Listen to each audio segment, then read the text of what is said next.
Bonsoir tout le monde, ici Monsieur Cacahuète et Zou. ce soir nous sommes, j'ai cru entendre un chat faire un bruit bizarre, vendredi 20 septembre 2019 il est déjà 23h09 pour ce Parlons DVD, donc c'est un choix de Zulut. Elle a choisi de voir Sacré Robin des Bois, le film, donc la version de Mel Brooks, puisqu'il existe plein des versions de Robin des Bois au cinéma ou à la télévision. Et donc ça c'était un film que moi je connaissais, que j'avais fait acheter à Cash il y a je sais plus un an peut-être, que je connaissais parce que je l'avais vu à l'époque dans les années 90 en cassette vidéo qu'on avait loué à l'époque avec mon père dans un vidéoclub. Et Zouglou ne connaissais pas du tout, pour toi c'était la découverte. Ouais. Alors, c'est vrai que pour en citer quelques-unes des versions de Robin des Bois, on a déjà le dessin animé, donc le film d'animation de Disney. On a le film Robin des Bois avec Kevin Costner. On a le film un peu plus récent avec Russell Crowe. On a le film français vraiment nullissime avec Max Boublil. Et puis il y a plein d'autres versions de Robin des Bois, des très anciennes en noir et blanc, des plus récentes, genre téléfilm, tout ça, plus ou moins réussi. Donc ça, c'est une version qui est vraiment... si on devait citer par exemple, je parle film à acteur, pas un film d'animation, trois films cultes Robin des Bois, si on devait en citer que trois. Pour ma part, ben, moi je citerai donc celui avec Kevin Costner et celui-ci sans problème. Pour The Glut, ce serait celui avec Russell Crowe que moi je connais pas, j'ai jamais vu à l'entier. Je pense que ce serait ça nos best-of Robin des Bois, je pense. Ouais. Mal oui. Pas Max Boublil. Hein. De quoi? Max Boublil. Non, c'est Mel Brooks celui-là. Oui. C'est une Max Boublil aussi. Oui, non, mais je parle du top 3 des Robin des Bois, je disais. Si on devait en Oui. citer 3. Tu mettrais celui avec Max Boublil dans le top 3. Non. Ben voilà, c'est pour ça que je disais Dans sacré. le top 3 en partant de la fin. Ben non, en partant de la fin, et ce serait le top 15. Dans les Robin des Bois, il y a moins 15 films différents.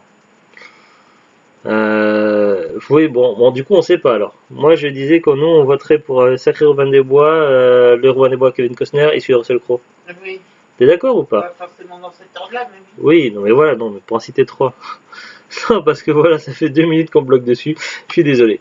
Alors, Sacré Robin des Bois, donc évidemment, c'est un film parodique. D'ailleurs, ils le disent dès le début. Et c'est vraiment, donc voilà, on va commencer par lire le synopsis parce que sinon, je vais plus m'arrêter. Alors, ils nous disent, contrairement à mon prédécesseur, je ne danse pas avec les loups. C'est vrai, ils le disent dans le film. Dans le film, ouais. Ah, pourquoi? Parce qu'il fait tout simplement allusion au film Robin des Bois avec Kevin Costner, puisque Kevin Costner, il a joué le rôle principal dans Danse avec les loups. Alors, fraîchement revenu des croisades où il combattait aux côtés du roi Richard d'Angleterre, le beau Robin de Locksley se voit confisquer ses terres natales par l'usurpateur de la couronne, le prince Jean. Il jure de se venger et de combler le trou de la sécurité sociale. La belle Marianne trouvera-t-elle celui qui possède la clé de sa culotte de chasteté? Robin et ses hommes, en collant, déjoueront-ils les plans du despote et ridicule de son complice, le shérif de Rottingham? Alors, déjà pour commencer, donc nous on a vu le film en VF, parce qu'il y avait le choix entre VF ou VOSTFR, et ma foi, le choix de la VF est vraiment très bonne. Donc on reconnaît pas mal déjà de voix de doubleurs, d'acteurs connus. On reconnaît la voix de Mel Gibson, il me semble, de Bruce Willis, Eddie Murphy et d'autres. Donc il y a pas mal de voix VF connues. Les voix sont bons, les doublages sont bons, le jeu d'acteur est excellent. Chose étonnant parce que des fois c'est pas toujours le cas. Des fois, il y a au niveau des blagues ou des choses un petit peu pittoresques, un petit peu atypiques. Souvent, on a tendance à préférer regarder la VOSTFR parce que pour la VF, les blagues, tout ça sont un petit peu massacrées. Je pense notamment à Friends, la série Friends. Moi, j'avais vu un petit peu en français, puis après, j'avais découvert en VOSTFR. Et bon, là, je regarde quand c'est à la télé comme ça en VF, mais bon, je préfère largement la VOSTFR. Les blagues, les vannes sont la plupart massacrées sur la VF. Mais là, pour dire que chose étonnante, pourquoi je parle de tout ça? Parce que ici, dans la VF, tout ce qui est blague, référence, tout ça, c'était vraiment du très très bon travail. Et du coup, évidemment, certaines blagues ou références qui devaient être sur la VO, ils ont travaillé de façon à ce que ce soit des blagues et des références à la VF. Donc, du coup à des choses de notre époque contemporaine, tout ça, et ça passe vraiment très bien. On est quand même sur l'humour, ça ressemble beaucoup au Monty Python, dans le style d'humour que l'on a. Donc on a à la fois un mélange de burlesque, de petit côté imprévisible, on a aussi de l'anachronisme, mais ça c'est voulu, c'est volontaire évidemment. Euh, voilà, c'est pas mal de situations. Mince, j'avais un mot tout à l'heure en tête et puis là il est sorti de la tête. Comment dire, de situations plus ou moins saugrenues, mais bon, c'est pas le mot exact que je cherchais, mais c'est pas grave. Et donc voilà, on est quand même beaucoup dans l'inattendu. Ce film nous surprend, c'est vraiment très drôle, ça se regarde facilement. C'est pas non plus de l'humour gros bof comme dans certaines comédies françaises. Voilà, c'est vraiment ça passe très très bien. Toujours bien surpris par les références, tout ça. Il y a pas mal de choses, que ce soit au niveau des voix, des sons, au niveau des actions, de la mise en scène, des vêtements. Voilà, donc tout a été retravaillé d'une certaine façon. Parmi je peux même pas citer des scènes parce que pour moi, pratiquement toutes les scènes sont cultes. Un des passages que j'adore, c'est dans les débuts, c'est aussi quand l'on voit le shérif de Nottingham pour la première fois. Il arrive avec sa troupe, avec sa garde, tout ça, et du coup, t'as une petite musique et tout ça qui arrive, et puis après, quand elle repart, pareil, à la musique, en fait, c'est les choristes. Voilà, mais c'est plein de petites choses, plein de petits détails, je veux pas raconter pour pas spoiler, mais voilà, c'est vraiment très très drôle. Voilà, pour moi, ça fait partie des films cultes. Donc, je me souvenais un petit peu de certains passages, mais voilà, je l'avais vu qu'une fois et c'était au début des années 90 en cassette vidéo. Donc, voilà, j'avais pas eu l'occasion de le revoir depuis. Du coup, quand je l'avais trouvé à cas, j'étais très très content. J'ai toujours d'ailleurs. Et voilà, c'est vraiment une très très grosse surprise. Bon, après, au niveau du scénario en lui-même, évidemment, donc ça prend énormément de liberté, puisqu'ils disent même dès le début que c'est un remake, à leur façon. Mais voilà, après, parce que c'est vrai qu'il y a plusieurs variantes de films Robin des Bois, on est assez proche de la trame du film Robin des Bois de Kevin Costner. Ils sont vraiment très proches, donc on a la scène de la prison du début, et quand ils arrivent en Angleterre, quand ils constatent qu'à la demeure de Lost Lake ça va pas, la rencontre, la bataille sur le pont. Ah, la bataille sur le pont, il est épique. Voilà, le combat sur le pont contre Petit Jean. Voilà, donc après l'entraînement des gens donc dans les bois. Le tournoi d'Arc, donc etc. Ça, donc le combat final contre le shérif Nottingham, le retour du roi, je sais plus comment ça s'appelle, c'est pas le roi Arthur, non, le roi Richard, voilà. Donc voilà, donc tous ces passages-là évidemment sont repris, mais c'est repris d'une certaine façon que voilà, voilà, franchement c'est juste excellent, voilà. Pour moi, c'est un film culte. Si vous êtes fan, si vous aimez bien rigoler, que vous êtes fan de tout ce qui est Robin des Bois, tout ça, et vraiment, c'est super. Donc, ça a été fait par Mel Brooks, qui a fait également pas mal de choses bien sympas. D'ailleurs, il joue un rôle également. Donc, il est réalisateur, producteur du film, et il est également acteur. Il joue le personnage de Frère Tuck. Alors là, Frère Tuck, ils l'ont changé. Là, il s'est devenu un rabbin. Donc, un rabbin, mais qui vient avec du vin, tout ça. Mais voilà, donc je ne veux pas vous en dire plus, mais voilà, c'est vraiment un film culte.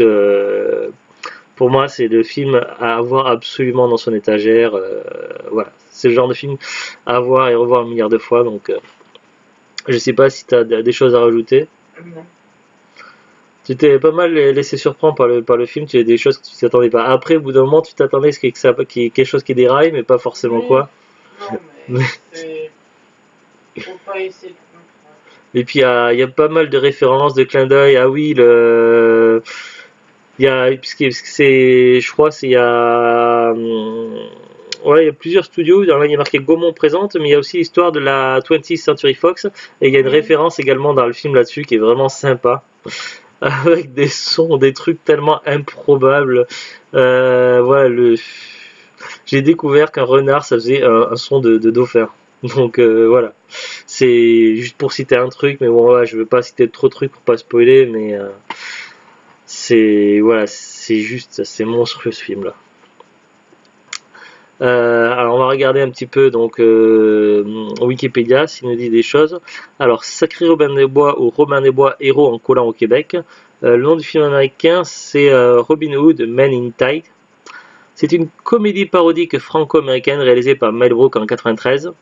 Il s'agit d'une parodie de l'histoire de Robin des Bois et plus particulièrement du film Robin des Bois Prince des voleurs de Kevin Reynolds en 91 avec Kevin Costner. Donc ils nous disent Robin des Bois est fait prisonnier pendant les croisades, il s'évade et rentre en Angleterre, etc. Bon, tout ça c'est déjà le synopsis, je vais pas dire plus là-dessus. Sorti au 28 juillet 93 aux États-Unis, 15 décembre 93 en France. Distribution 20 Century Fox et Columbia Pictures. Voilà pourquoi ils se permettent des petites libertés avec la 20 Century Fox dans le film. Mais je pense qu'ils doivent avoir bien aimé le second degré puisqu'il n'y a pas eu de répercussions derrière, je pense pas. Au niveau du casting des acteurs, donc on a alors Cary Elwes qui joue Robin des Bois, Richard Lewis qui joue le Prince Jean, Roger Rees qui joue le shérif de Rottingham, Amy Yasbeck qui joue Lady Marianne, Dave Chappelle qui joue Hachu, Mark Blankfield qui joue Mirette, Eric Alan Kramer qui joue Petit Jean, Matthew Porretta qui joue Will Scarlett O'Hara, Mel Brooks qui joue le rabbin Tuckman, Megan Cavanagh qui joue Brumilde, Tracy Ullman qui joue Latrine, Patrick Stewart qui joue Richard Cadelion. Oui, Patrick Stewart c'est acteur connu et encore et toujours. C'est le plus connu en tout cas. Les autres doivent être plus ou moins connus, mais c'est le plus connu des acteurs. Il joue un rôle surtout à la fin du film, mais bon voilà. Ouais, Patrick Stewart, si je vous dis ce nom-là, le premier truc moi qui me vient à l'esprit, c'est forcément le capitaine Jean-Luc Picard de Star Trek, de la deuxième série. Mais bon, après, c'est vrai qu'il a fait aussi Professeur X dans X-Men, qu'il a joué aussi, je sais plus quel rôle, un des rôles principaux aussi dans une version de Moby Dick, etc. Il a fait plein de trucs sympas. David DeLuise qui joue en villageois et Dom DeLuise qui joue Don Giovanni. Ah oui, il y a aussi une référence au parrain aussi. Une référence au parrain qui est excellent. Mais il y a plein de trucs, c'est tellement la folie. Les musiques aussi, les musiques et les chansons qui sont vraiment exceptionnelles, tout est vraiment d'excellente qualité. Ah, et puis la fameuse truc où on voit dans tous les films d'action de KPDP où vous voyez où il y a un lustre comme ça. Et en général, voilà, le héros il coupe la corde et le lustre tombe sur les soldats. Et bien dans ce film-là, ça se passe évidemment, cette scène-là est liée, mais ça se passe pas comme dans les films classiques, forcément. Je vous en dis pas plus parce que voilà, mais c'est pour dire qu'à tel point c'est tellement fou ce film, c'est voilà quoi. Alors est-ce qu'on a des petites références? Alors Wikipédia ils me disent vers la fin du film, le rabbin Tuckman déclare à Richard c'est bon d'être le roi. Il s'agit d'un clin d'œil à la chanson de Mel Brooks intitulée It's Good to Be the King, sortie dans les années 80.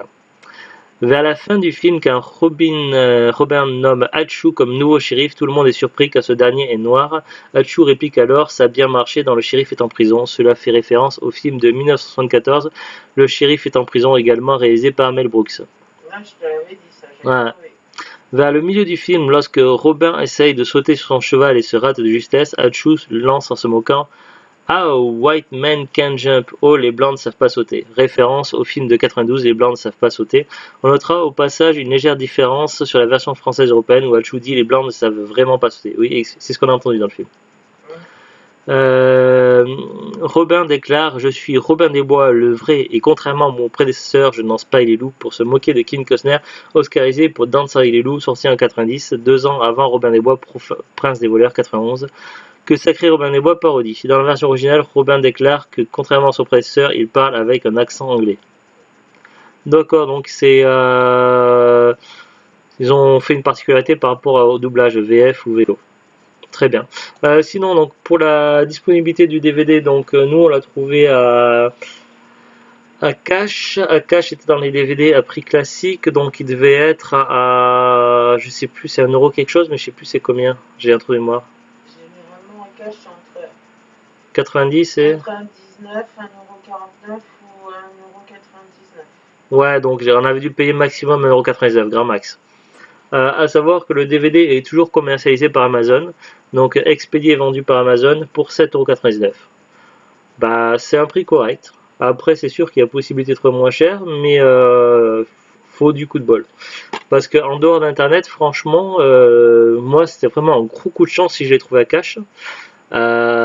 Si vous le voyez un jour à cash, ben, n'hésitez pas à sauter dessus parce que franchement, c'est pas courant de le voir à cash ou en brocante. C'est pas un DVD si facile à trouver que ça. Après, il est encore commercialisé, donc il est trouvable, ou peut-être sur des sites internet de revente ou quoi, ou eBay et compagnie, je ne sais pas. Mais en tout cas, toujours est-il que nous, en tout cas, par chez nous on habite, franchement, ce DVD, il est pas courant à trouver. Donc voilà, par rapport au niveau de disponibilité. Bah, franchement, je sais pas. Après, vous faites comme vous voulez. Peut-être que vous aurez un coup de chance, vous le trouverez par chez vous. Ou alors essayez d'attendre une promotion, que le DVD soit soldé, que soit encore plus, le prix baisse encore un peu plus, ou essayez de trouver un bon plan ou quelqu'un que vous connaissez qui vous le vendra pas cher, je sais pas en tout cas, mais en tout cas, voilà, pour moi ça fait partie des classiques, un film à avoir, un film culte. Sacré Robin des Bois. Voilà, ben c'est tout. Allez, sur ce, donc on vous dit à très très bientôt, bonne soirée et au revoir. Bon week-end.